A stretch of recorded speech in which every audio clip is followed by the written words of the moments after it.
aliyekuwa na watoto 7, alikuwa akimcha Mungu, akimwomba mchana na usiku. Ulipita muda sijaonana naye, nikamua niende nimtembele. Nikamkuta mama mjane amechoka, macho yamevimba kwa kulia. Akanitazama akaniambia, ajali imeua watoto wangu. Tazama kaburi kama matuta, Mungu hakunisaidia kitu. Akanikumbusha, unajua mwanangu, wewe bado ni kijana mdogo, usijefikiri kumwacha Mungu hata kama amekuumiza. Akapiga magoti akitetemeka, akamuomba Mungu mbele yangu akisema, kwa nini uliamua kuchukua wangu tu? Bwana, mtaa mzima ukuona wengine. Bwana, kwa nini ajali moja iliua wangu tu?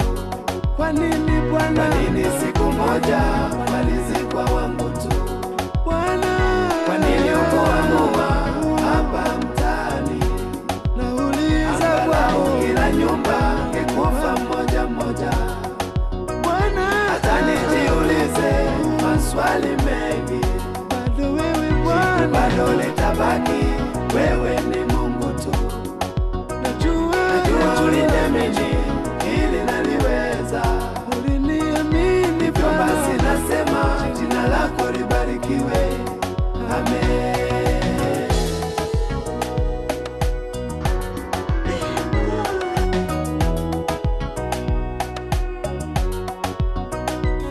Kama kawaida wanadamu wakanyanyua vinywa wakasema, kila mmoja aliongea lake, ili mradi wamvunje moyo. Wapo walojifanya kuwa wana uchungu, kumbe moyoni wana ngonga. Wengine wakadiriki kusema hadharani, alijivuna sasa kiko wapi? Mama anasema akiwa msipani, alihisi mwili na waka moto.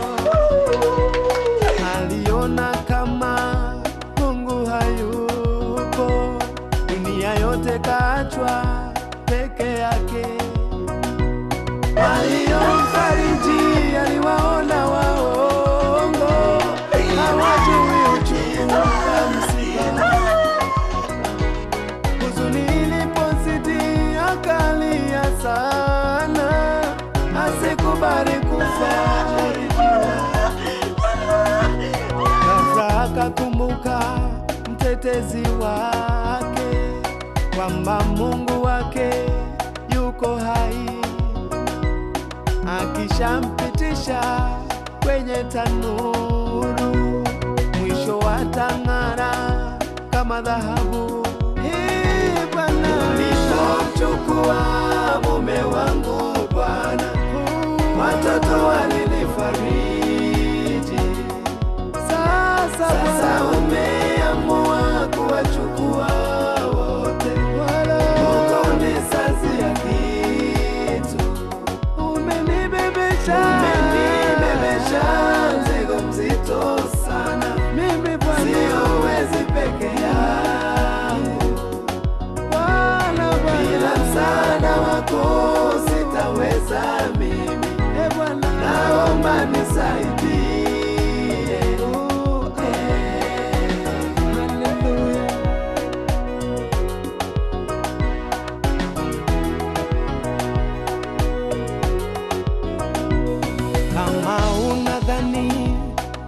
lako zito, basi sasa jifunze kwa wenzako, maana wewe kuguswa tu na tatizo unanung'unika mwaka mzima.